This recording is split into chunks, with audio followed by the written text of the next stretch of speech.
right, so who are the people and projects to watch in 2013? We posed that question to our staff of reporters. Here are their picks, starting with the people to watch. Cincinnati-based Macy's CEO Terry Lundgren continues to push a strategy that keeps Macy's in front of its shoppers in many ways. He's using more technology to help with customer service and planning a $400 million renovation of the flagship Herald Square store in New York City. Kay Geiger, president of PNC Bank in Greater Cincinnati, Northern Kentucky, will become chair of the Cincinnati USA Regional Chambers Board of Directors in February, taking over for Duke Energy's Julie Jansen.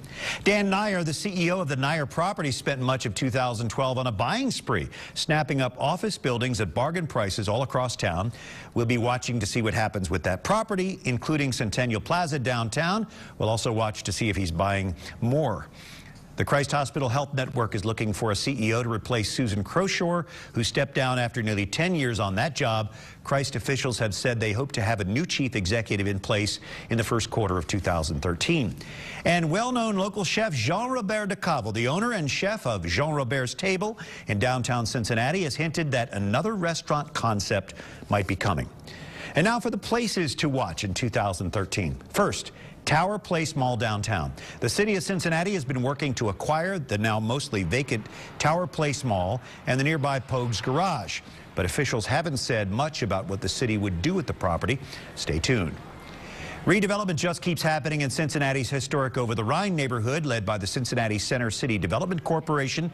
The private nonprofit developer, known commonly as 3CDC, completed a $48 million expansion and renovation of Washington Park, which reopened in July. Up next for 3CDC, the $54 million mixed-use Mercer Commons project on 3 acres at Vine and Mercer Streets. The first phase is expected to open sometime this year.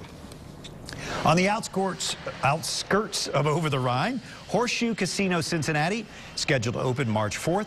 More than 2,000 construction workers have worked to build this massive $400 million urban casino.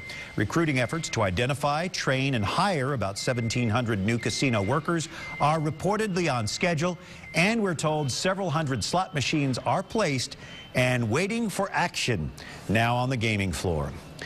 With tens of thousands of students and workers just steps away, U Square at the Loop will have plenty of customers when the mixed-use development begins opening in March. The area surrounding UC has become a hot spot. Hundreds of student housing units are going up, and Short Vine is undergoing a transformation with new restaurants and retailers. Newly announced tenants at the $80 million U Square project include 4 restaurants, a fashion retailer, and a yoga studio. That makes 13 tenants now announced.